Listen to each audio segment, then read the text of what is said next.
Punisher number 17 is quite possibly the lamest thing I've ever seen written. It is authored by the illustrious, and I use illustrious in quotes, Becky Cloonan. Becky herself is actually quite a good artist. She penciled American Virgin, which was an indie book back in 2006, and I vaguely remember reading it around 2009 or so and mildly enjoying it. However, I think it's fair to say that she's completely out of her element writing The Punisher, and it clearly shows in issue 17. And thank God, I think this is her last issue as Matt Rosenberg is taking over for the Punisher War Machine gimmick they're running around with for Legacy. But even Matt Rosenberg is a former Black Mask writer, so I'm hesitant in my adulation. Punisher number 17 is just poorly written. I think there's a cool story in there, but everything screams a 15-year-old who wants to write comics wrote this script in his math notebook during class. There's nothing wrong with that, though. Even recently, I've been guilty of writing fanfiction scripts of Red Hood fighting Agent Orange, a forgotten DC villain from long ago, but it's different when you're getting paid by the premier comics publisher in the world to write a character who has a notoriously hardcore fanbase. In this issue, the villain Face is holding people hostage in a movie theater in Manhattan, and is killing the hostages until Frank Castle comes and duels him to the death. That's actually a really cool premise, but it's the execution that leaves much to be desired. The art by Matt Horek is totally lame. Punisher always has this dopey look on his face like he's thinking, "Look at this mess I got into again," before he stares longingly into the camera on a sitcom while the crowd laughs hysterically. Characters telegraph their thoughts in a more egregious way than usual in comics, and there's just no subtlety. Even in the first few pages, Frank is surrounded by cops and manages to slink away when Face executes a hostage on the Times Square screens.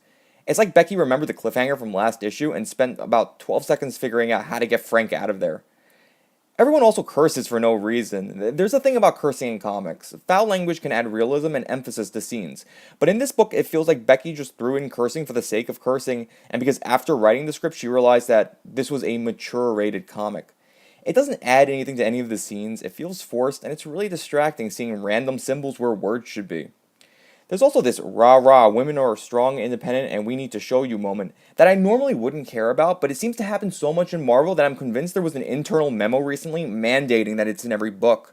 Frank is followed by Mandy and Lance, two actors, and Lance follows them around with a camera while Mandy goes ham on Face, hitting him with a pipe and then going toe-to-toe with a villain.